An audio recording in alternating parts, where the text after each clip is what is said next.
एक खतरनाक मिशन के दौरान सैनिकों की टीम एक घायल एलियन कीड़े तक पहुंचती है। उसे देखते ही एक सैनिक बिना समय गवाए उस पर अंधाधुंध फायरिंग शुरू कर देता है, मानो उसे जड़ से खत्म कर देना ही उसका मकसद हो। टीम का एक साथी उसे रोकने की कोशिश करता है, लेकिन तब तक बहुत देर हो चुकी होती है। फायरिंग की आवाज पूरे इलाके में गूंज जाती है और तभी उन्हें एहसास होता है कि वो किसी आम जगह पर नहीं बल्कि एक विशाल कीड़ों के घोंसले के अंदर खड़े हैं। स्थिति की गंभीरता को समझते हुए सैनिक तुरंत रॉकेट लॉन्चर उठाता है और सीधे उस गुफा के भीतर एक शक्तिशाली मिसाइल दाग देता है। भयानक विस्फोट के बाद कुछ पल के लिए सब शांत हो जाता है और उन्हें लगता है कि खतरा टल चुका है, लेकिन तभी जमीन अचानक कांपने लगती है और अगले ही पल धरती को चीरते हुए एक विशालकाय राक्षसी जीव बाहर निकलता है। उसका आकार और गुस्सा देखकर सबके होश उड़ जाते हैं। टीम लीडर तुरंत पीछे हटने का आदेश देता है, लेकिन इससे पहले कि कोई कुछ समझ पाता, वो राक्षस अपने मुंह से जलता हुआ तरल फेंकता है।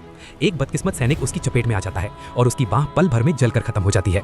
ये खौफनाक मंजर देखकर टीम का एक बहादुर सदस्य तेजी से ऊंचाई की ओर भागता है और बिना सोचे समझे अपनी जान जोखिम में डालते हुए उस राक्षस की पीठ पर छलांग लगा देता है। वो सही मौका देखकर उसकी पीठ पर लगातार गोलियां बरसाने लगता है। कुछ ही देर में उसकी मोटी चमड़ी टूट जाती है और अंदर से तरल बाहर निकलने लगता है। दर्द से तड़पता हुआ वो राक्षस उसे तटकने की कोशिश करता है, लेकिन वो शख्स समय रहते एक दरार को पकड़ लेता है और खुद को गिरने से बचा लेता है। फिर वो अपनी जेब से एक ग्रेनेड निकालता है, पिन खींचता है और सीधे बिना एक पल गवाए उस जख्म के अंदर फेंक देता है। अब आगे क्या होगा? क्या वो राक्षस खत्म होगा या फिर कुछ और बड़ा खतरा सामने आने वाला है? ऐसे ही जबरदस्त मूवी एक्सप्लेन के लिए जुड़े रहिए।